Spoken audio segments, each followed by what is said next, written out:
Peace and blessings, family. This is the reading of Kahlil Gibran's The Prophet, of which I am with my beloved Arlene Kahet.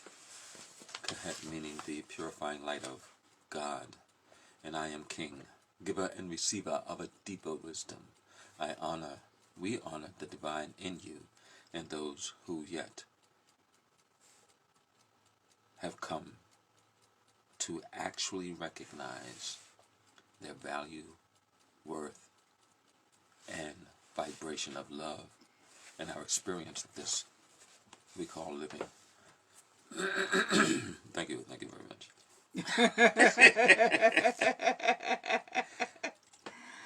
So today I'm going to start us off, and this time we are going to talk about law. So I shall begin. Then a lawyer said, "But what of our laws, master?" And he answered, "You delight in laying down laws, yet you delight more in breaking them. Like children playing by the ocean who build sand towers with constancy and then destroy them with laughter. But while you build your sand towers, the ocean brings more sand to the shore. And when you destroy them, the ocean laughs with you. Verily, the ocean laughs always with the innocent." But what of those to whom life is not an ocean, a man-made law, are not sand towers?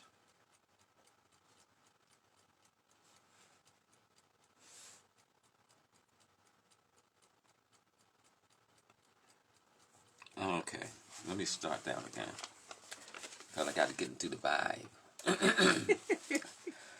But what of those to whom life is not an ocean, a man-made law, are not sand towers, but to whom life is a rock, and the law a chisel with which they would carve it in their own likeness?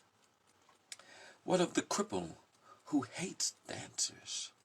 What of the ox who loves his yoke, and deems the elk and the deer of the forest stray and vagrant things? What of the old serpent who cannot shed his skin, and calls all others naked and shameless? And of him who comes early to the wedding feast, and when overfed and tired, goes his way saying that all feasts are violation, and all feasters lawbreakers? What shall I say of these, save that they too stand in the sunlight, but with their backs to the sun?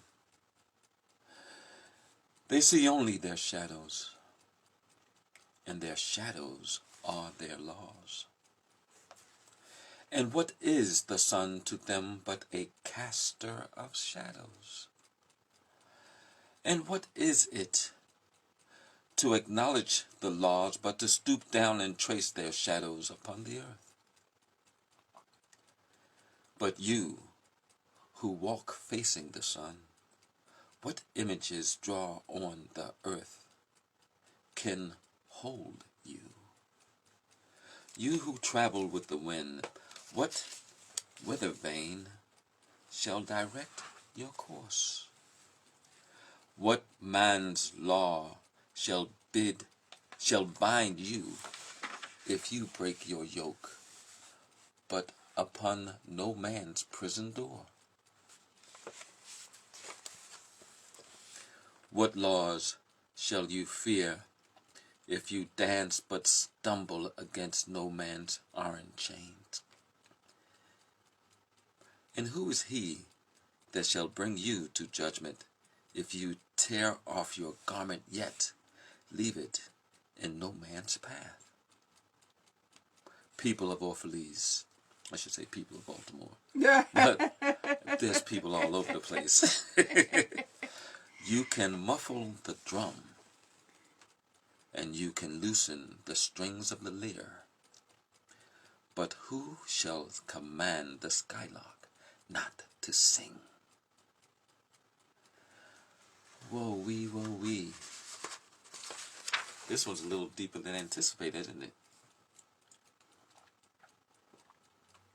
Well, yes, in the sense that it's really interesting when we consider laws. When you think about some of the laws that have existed for this country, like at one time slavery was something that was legalized and people were considered property. So what do we now, sort of celebrate those people who were quote unquote the lawbreakers, who assisted those who would go about seeking their freedom. And as time evolves, laws change. As the people evolve, laws change. There are things that would be considered that are legal now that further on down the line that will no longer be that will no longer be illegal. So it is a sort of a ever-flowing thing, and I would say that when he suggests that we take delight in actually breaking our laws, that was what came to mind for me, that as a culture evolves, as people evolve, that laws in and of themselves change. And there are some laws that would be considered unjust. And the thing that I find interesting about that is that there are laws on the books in several states that are considered antiquated, but they're still on the books and they're still legalized. Okay, so here's one that may cause some people some controversy. There is actually, one of the things that I find really interesting about what's going on today, especially with concerns with Black Lives Matters and the concern about the police. There is actually the reason why many of the police have gotten off from those particular crimes is because there is a law within the books that allows for them to kill private citizens. It doesn't, and it is not about, it's not even about race. It's about the sort of lawlessness that is within our police system. Why is it that has taken us so long to get to this place of bringing this to the forefront? And also, I have yet to hear a lawmaker say that let us make our police accountable. Well, that's what that police reform is supposed to be about now. Yes, but the thing is that this is a relatively simple thing, that you hold people accountable. I mean, you're right. It's true. It's true. It's so simple. Take that law off the books. Amend that law. That if a private citizen is under the custody of our police,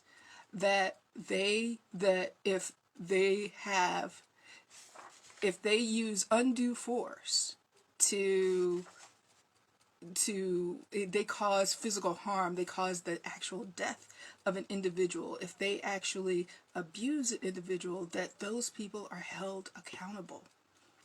Like, and let me just put it to you this way. The thing is that the the military, they have their police, and the thing is that people within their custody do not get abused, because if anybody comes up dead, missing, or whatever the case may be, they are held accountable. And that's all that's required. Like, all of this marching and all of this protesting and what have you. And the solution is very simple. You make this thing more accountable, that, that people cannot be abused within, while they are in custody. Then, if while they're in custody, then the people are less likely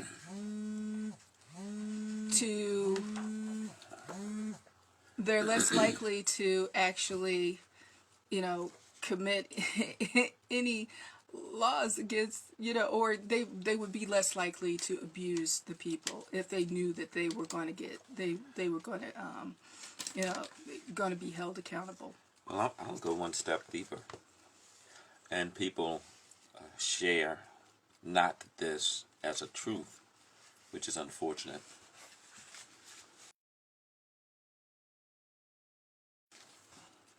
It's this one thing. If we operate in divine law, then there would be no man law that could be broken. Because divine law supersedes all laws, because the divine already operates in a space which man has yet to understand. So if we came to understand divine law, then the lawyers would also have to abide by this. But man's laws are so convoluted, they have to go to these law schools to better understand how to interpret what man has put together, and whether it is considered a violation based on the things that have happened in the past, if there is precedence for it. Precedence. Right. If it's not there, then it's something totally new to them, which is not so. Because divine law is always real, and that has always been. So I thought it interesting where in this he speaks, he says, the lawyer says, but what of our laws, master?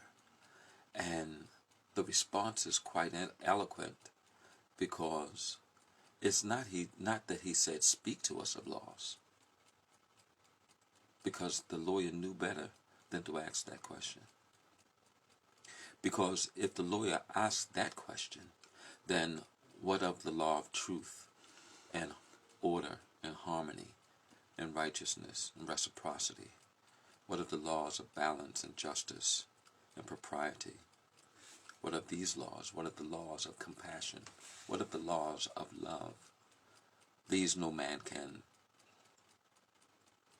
claim their own, because they are of the divinity which established them from the beginning of time. And this is the reason why, when people, when there is this conversation about the protesters and what they're doing, and not really looking to address the issue that caused the protests in the first place. There is a part of me that actually celebrates their cause because of them looking to address the issue and make it have it be incorporated in a culture. And the reason why there is so much controversy surrounding it is because people are resistant to change. Even if it is for the greater good, people are resistant to it.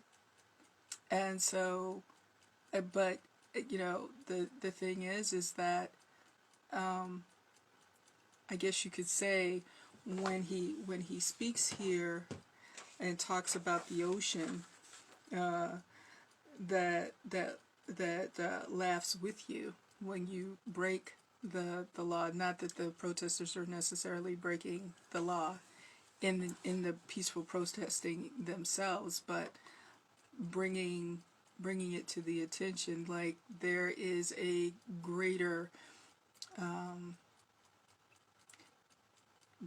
intent to put one of those, the putting the spiritual laws and getting the culture of the country to embrace it, and we're not the only ones here in the United States dealing with this type of thing. There are other parts of the world that are dealing with the exact same thing. See, this is what comes to mind for me. As I looked at the second portion, because the first portion was very, very etheric, yet encompassing. Yet when you look at the second portion, I think of when I was driving the medic unit. Blessings, everybody, Rosa, Aaron, Rock, Curtis. Yes, I saw you there. And Val. I looked at how people would come to a red light. We have lights and siren. Okay, we're the medic unit. We have lights and siren. We're coming down the street, and we need to get to where we need to go. But they see a red light in front of them. And the law says, do not run the light. And they will actually run into each other in a panic to get out of the way, or even jump the medium strip because of a nervousness that comes over them, where they could just go across the light and open the path for us to come through. It's really that easy. But their conditioning is what makes it so hard. So when it says, but what of those to whom life is not an ocean and man-made laws are not sand towers, but to whom life is a rock, and the law a chisel with which they would carve it in their own likenesses. The nature of man is stubborn. Okay? And his inclination is negative. So immediately we have an issue. Or at least his conditioning is negative. His inclination, that of which he has been conditioned to become. Okay. Is from a vibration of a negative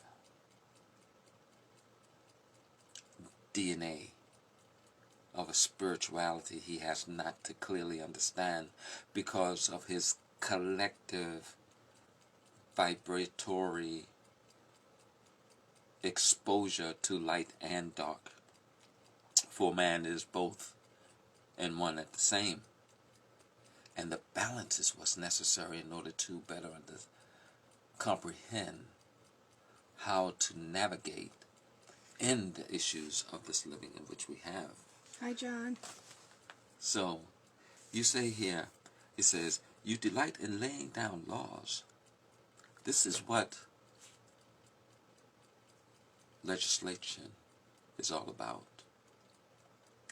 Because here, they're working on doing this thing of controlling another person. That's what that's all about. And I don't understand how a person gets joy out of controlling another person.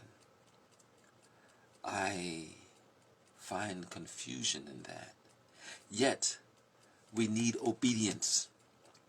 And when obedience is not where it ought to be, like, I'm putting a fence up next door to my mother's house. And I have a new type of door for the gate to go into the yard from the porch, which you can just roll to the side and just roll it back to close it. Like you see some openings for a garage, parking lot, FedEx, UPS, that type of thing. So it's kind of cool, and it is. But the the the the the gate is made of wood, and it is low enough to where the dog can reach his head over, close enough to where he's gnawing at the top of the wood. Okay, I looked at it the other day and I was like, "What is this?" And my nephew said, "Well, I think it's the dog is trying to chew through the wood." I was like, "Come on, this is the top of the wood. His head barely makes it up there, but then he's gonna prop himself up there to go bite at it so that he can, because he's not happy that he can't get on the porch." Now, to me, that's disobedience. And I went out there this morning with my belt. I looked at him. I saw him doing it. I was like, Yeah, Max will listen. Yeah. All of the animals listen to King over here. But it's not a sense of control that I'm concerned about. I would hope. But the understanding is required of the dog to come to grips with this.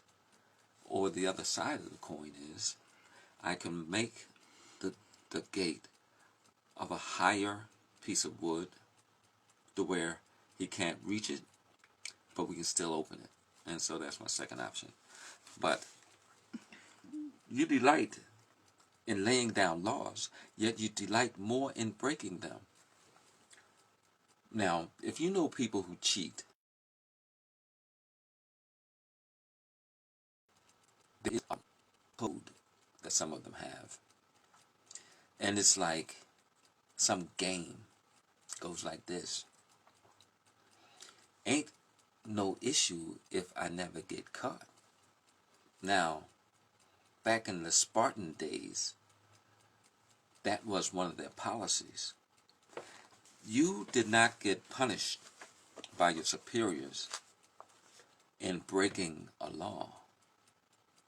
You got punished for being caught breaking the law.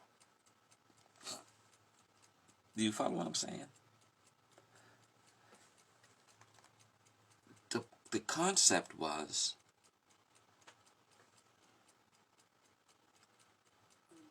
if you can do this and there is no violation in your doing of it, then there is nothing to charge you with. Let's say, for example,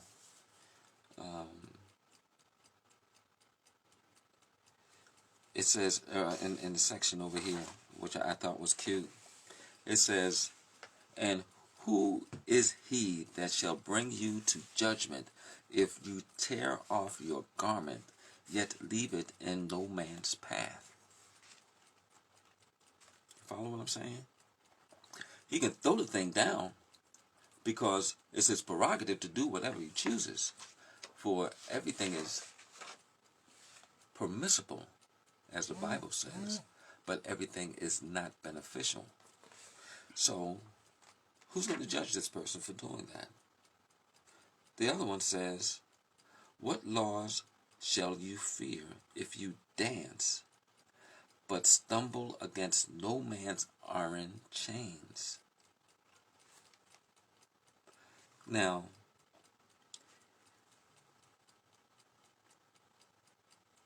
shall you fear if you dance?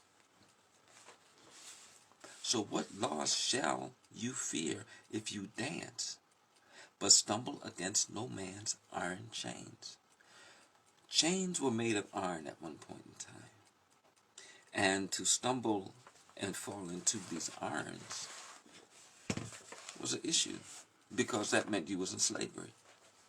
But if you could dance without fear of molestation or conviction or negativity, then whose business is it It's like dancing or singing in the shower or dancing naked at home. Um, you know what? But you can't dance naked outside. Well, you can, but there's a law that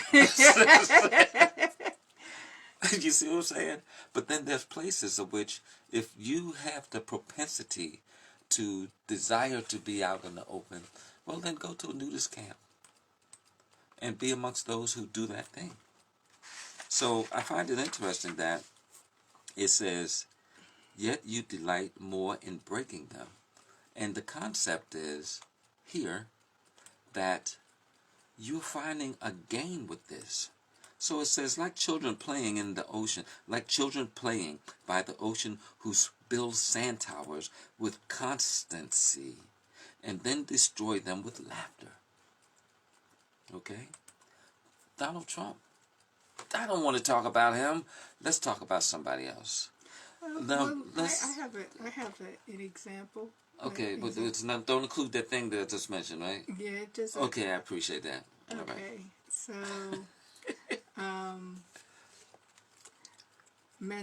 Nelson Mandela.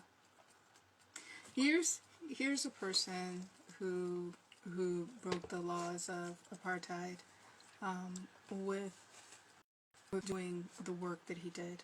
Because there were man-made laws in that Because country. That's there right. were man-made laws within that country, and he did get arrested. For 27 years he was in prison. And here's what I will share about that. So when you are in a place of changing your vibration, even the man-made laws of that country could not hold him, and he got exalted to the place of being the president of this country. But he did have to get to a place of actually changing his mindset. And as a result of him changing his mindset, the prison that they once held him in could no longer hold him. So here's the thing. When he initially went into prison, he had a heart, to my understanding, that was full of hatred and malice towards the people who had imprisoned him. And he had done this for a number of years and getting abused while he was in prison. But later on, he had come to this place of, well, what if I'm suffering through this process of being here in prison for what it is that I believe in. What if I move myself into the energy and space of loving those who did not love him? Let me see what I can do about changing my mind and my consciousness about the people who have imprisoned me and the people who have done these number of atrocities against me and those who look like me. And eventually, because of that, the people who were the prison guards started shifting their energy and consciousness towards him and developed a great respect for him. And then eventually the love overcoming the hatred that sent him into prison, the love that he had for not only, I suppose, himself, but for the humanity and the humanity of those who lived in his country, regardless of their place, space, and whatever the case may be. He was released from prison. And not only was he released from prison, but he was put in the position of being president. Now, this is we've heard of a number of stories that are like this, but this one is perhaps one that many of us can relate to, because we have been alive to see this actually transpire within our lifetime. But it is not the only, and the thing is that when there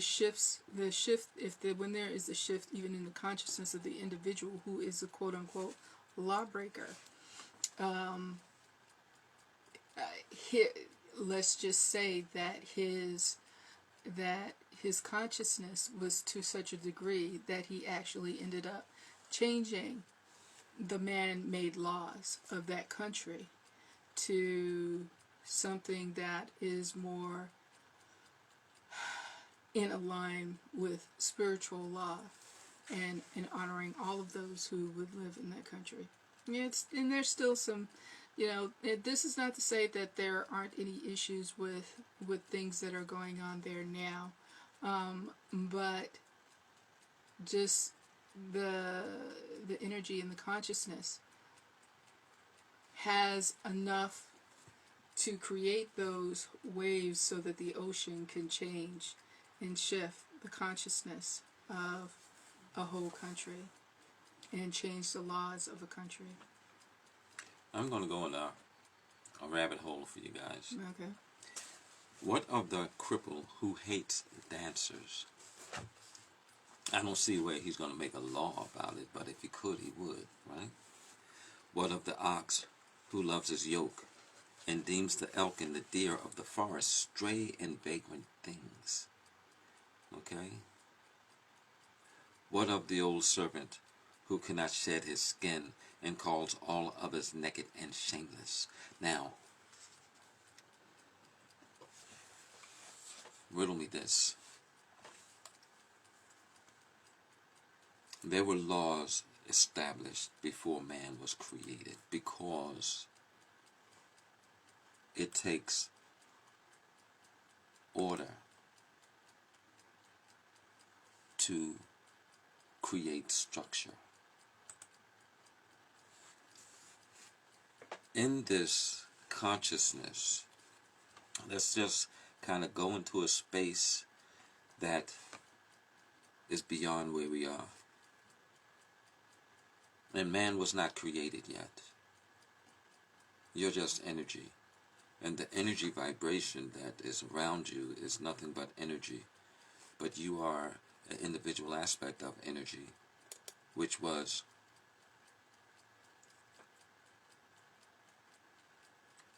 formed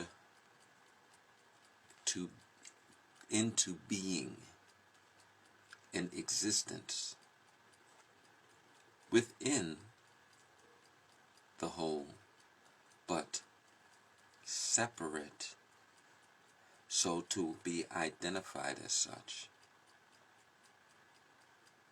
Now, law has been established for all of this to be. Now something new is introduced. And the newness of this thing that is introduced has not been established in what once was, which therefore brings to mind that this new thing, as Arlene was saying earlier, can't accept change. This new thing should not be, because it does not fall into the structure, the stature of that which once was. So you want to keep things the same. You don't want to move from where you are. You don't want change, because change is something that you are unaccustomed to. And because of this conditioned mindset of being, you refuse to accept anything other than what you are and what you have become. And that is the element of the spiritual warfare we're dealing with. That is the element that we're dealing with those who are still caught in the mindset of slavery or slave mentality, thinking that there are those who are inferior beings, inferior races, inferior ethnicities, when it has nothing to do with the ethnicity or the nationality or the creed or belief of the person. Has nothing to do with that. What it has to do with is the inferiority of your thoughts. So there are no superior races, there are no superior positions, only inferior thoughts, because all things hold together in its place. I can sit in this chair and be close to my wife, but I can't sit inside of my wife because that's her space. Although we're in the same place, I fit here. The spiritual insight that comes to me on this is this.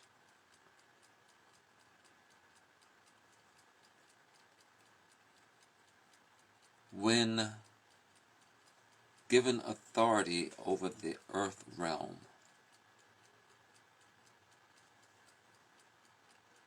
the angel Lucifer does not want to concede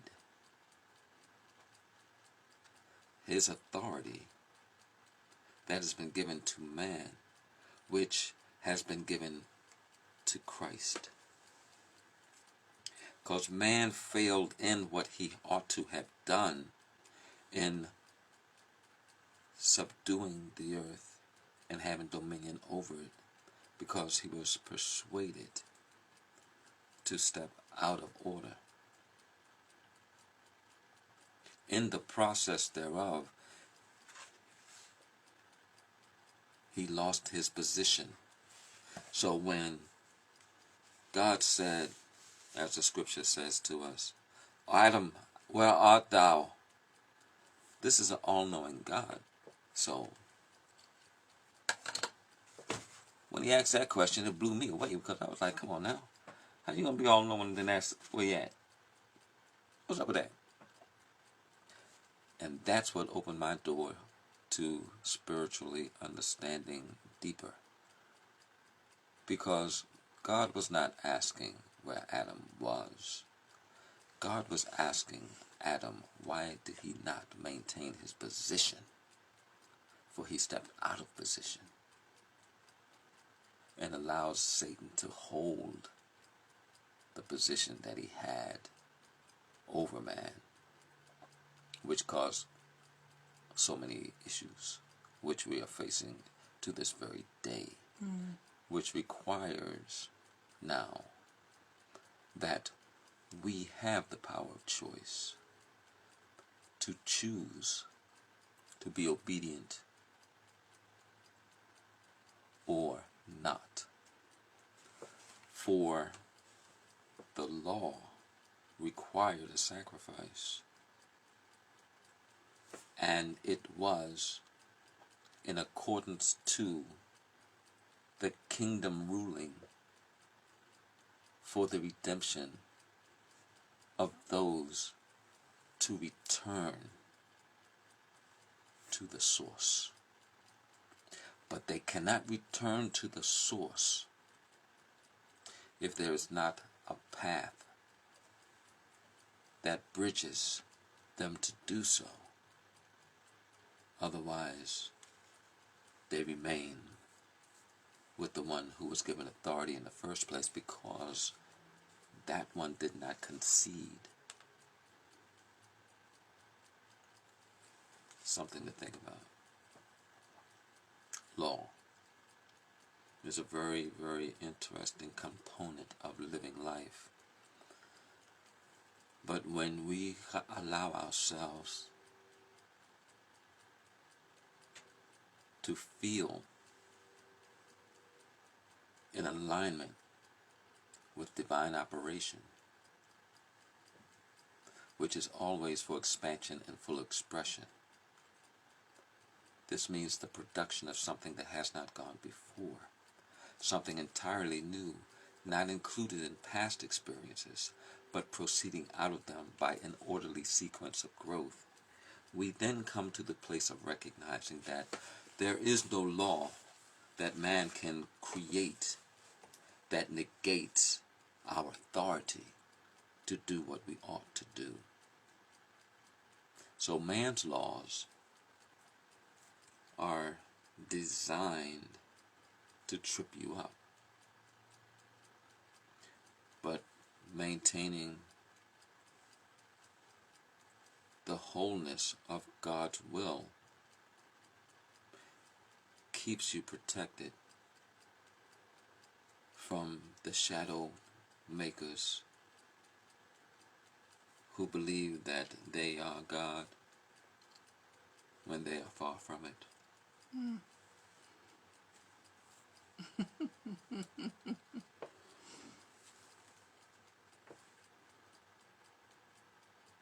Okay. Did it go too far down in the hole there? Well, that's what you do.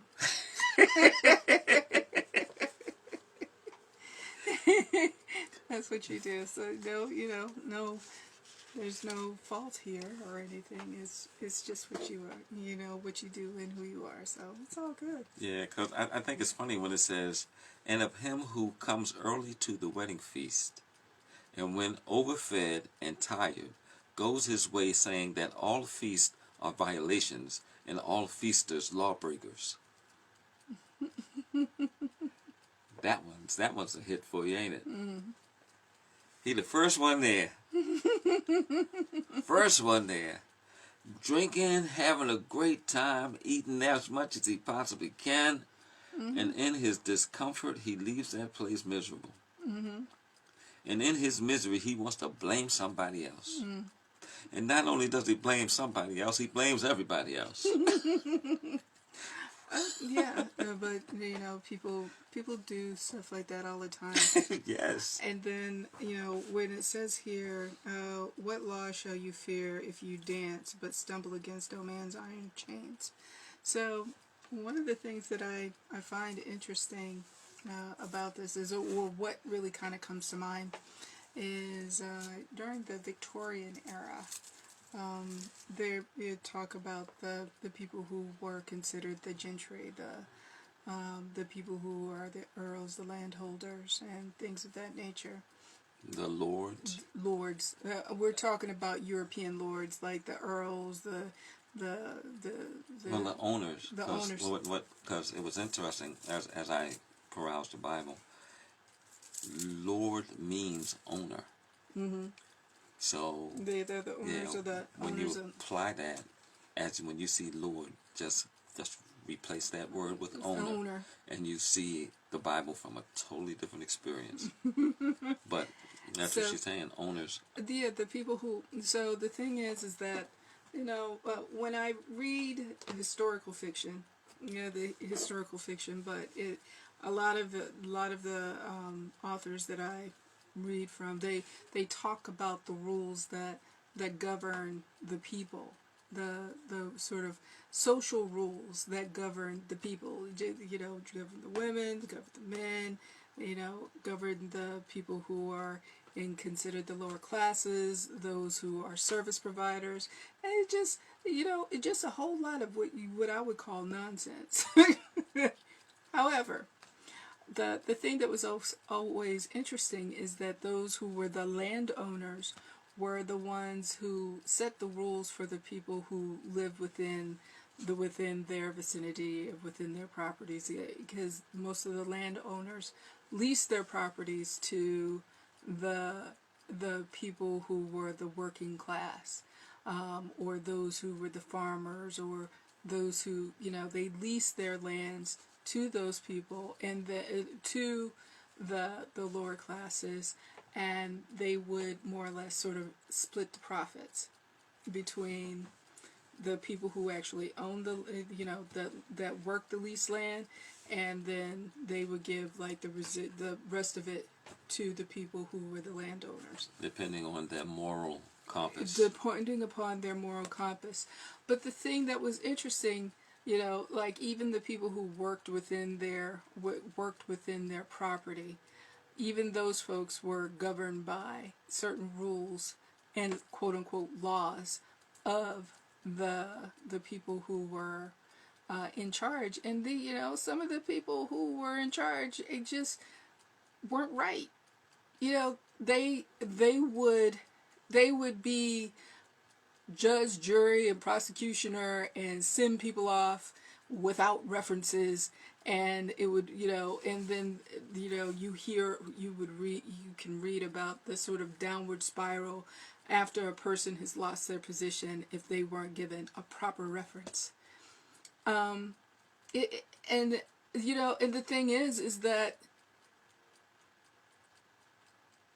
a lot of times the person who was the landowner were completely out of order in terms of their behavior. But they filled themselves up. You talk about the person, the feast, feast, and they are the ones that if they happen to have an affair with a person who is the like a lady's maid or what have you, and the lady's maid ends up pregnant, then they're going to send the lady's maid off, and then that lady's maid ends up having a child for the person who's the landowner, and they would be called, I hate this word, but they call them bastards. Does this doesn't even make any sense? Because you see, it's a man-made law. So the law indicated that the marriage union was legal, and to have a child in the legal sense made the child legitimate. And if the child was not legitimate, then it had to be something else, of which they chose to give it a name. Now, all things have its legitimacy in accordance to law. But when operating outside of law, then the illegitimacy has to be identified and recognized because it exists. But that does not negate its existence, which is the strange thing about it. So I find that interesting. Yeah, and then the thing that's really the other thing that I really find it perplexes me, and I haven't really come to a place of putting words to it. But regardless of what men do, men, women, people, regardless of what they do, there is a greater force that is causing all of this to, play out. And balance out. That's the thing that we all need to maintain the consciousness of. Yeah, there is an underlying intelligence. So how is it that, that we enter into these games with each other? Because that's all they are. Yeah, it's true. The laws and things of that nature, that a lot of that people bring forth, it's almost a game. And I'm not necessarily talking about, hardcore crimes or things of that nature. It's just that the laws that we have, or the judgments that we have for each other, that there seems to be this lack of acknowledging that the divine force within each individual that ends up bringing sort of a harmony and a balance, and also brings out the intention of infinite intelligence forth, regardless of whatever the laws are. Yeah, because it's interesting that he uses here, he says sunlight. He says, "What shall I say of these, save they stand too in the sunlight, but their backs to the sun." Now get this. What she was just sharing is that they're not allowing the divine to radiate through them. So their backs are to the sun. They see only their shadows, and their shadows are their laws. So they're tracing their own shadows, not acknowledging the divine aspects of themselves and or the law to activate. Because it says, and what is the sun to them but a caster of shadows? So the sun, the radiance, the light, the wisdom, the enlightenment is missing, because the importance that they see is that it casts a shadow. And this is the crazy part about it. And what is it to acknowledge the laws but to stoop down and trace their shadows upon the earth? Because that's what they see as important. The sun don't matter. I gotta trace this. Because you see that as important. You see what your impression is as important. Not what God has been doing and what the enlightened energy of love and all the positive things that is established by the divine has done. But what imprint you making. So I am this lawmaker. And what is that? He says, but he follows, he says, but you who walk facing the sun, you are giving appreciation. You are acknowledging that the beauty of God is radiating upon you. What images draw on the earth can hold you? You're not even focused with what's going on down here for really, though. Because you already see the divine and you're receiving the divine because you're loving it and you're embracing it. And it says, you who travel with the wind, what weather vane shall direct your course?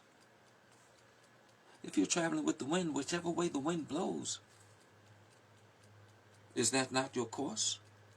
Or is it not that which you use to navigate your steering? What man's law shall bind you if you break your yoke, but upon no man's prison door? Like, you ain't gonna lock me up? Because I got the protection of the divine on me already. I ain't even going up in there. There's no need. We saw a video years ago where this guy was being arrested by the police. And he didn't understand what was going on. He was a white guy, but he didn't understand what the police was doing with him, right? And so they was like, okay, we're going to lock you up, and this is going to be your day in jail. And he started saying, Yahweh, Yahweh. And they was like, what's the matter with this guy? And this guy kept yelling for Yahweh. Now, those who know, that's another name for God. And he kept yelling, Yahweh, Yahweh. And they were doing everything they could to lock him up. And they could not hold this guy. And he kept yelling, Yahweh, Yahweh.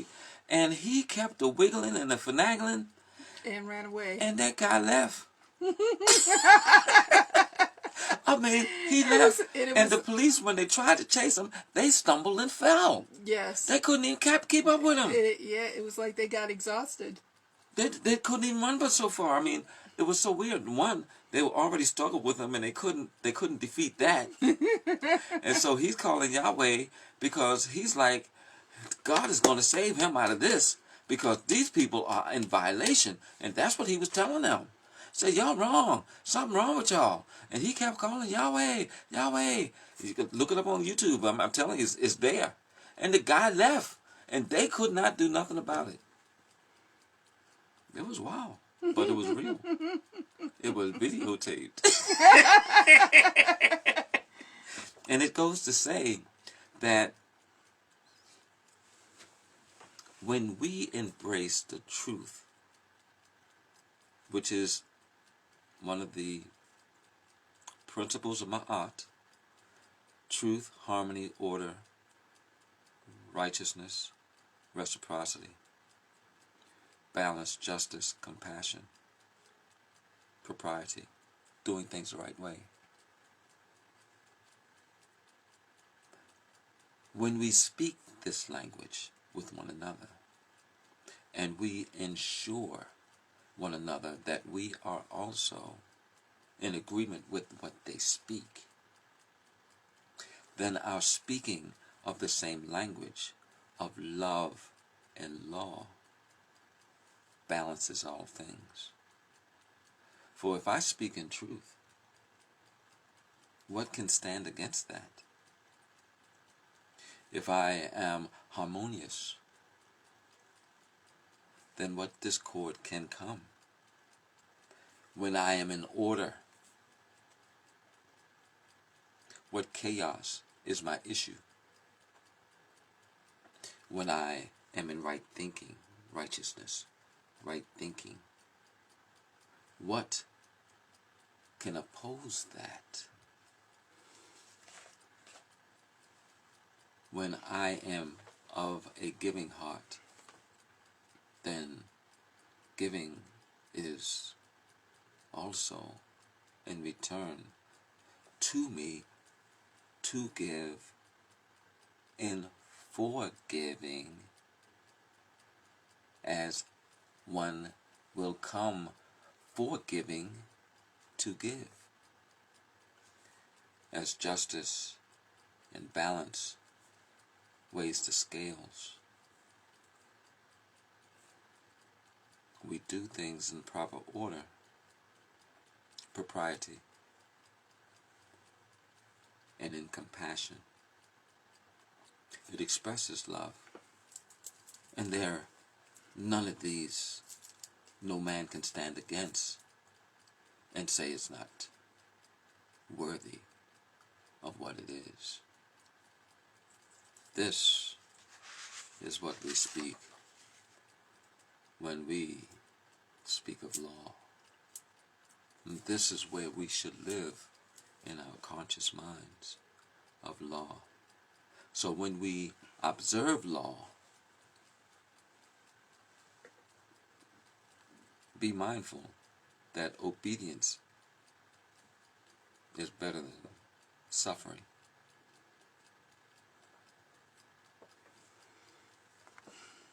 Also, what I would say is that the need and the necessity of law, when humanity, and at some point humanity will evolve, but when humanity evolves to such a consciousness that we are in a place of operating within our divine nature, in observing within other people or other beings their divine nature, then the laws that are seemingly unjust will fall away and will not be necessary, would not be a thing. It just simply won't be. And the violators will no longer exist, because there would be nothing to violate. And so it is. And so shall it be. Because we know it ain't yet. Okay. So it is 6:59. We could go ahead and close this out. Anything else you want to share? We love you. We thank you. We appreciate you. And we know wherever you are, God is. That's not quite it, but Don't cut it. But it sounds good to me. Thank you so very much. All right, we will see you next Sunday, family. Peace and blessings to you all. Namaste.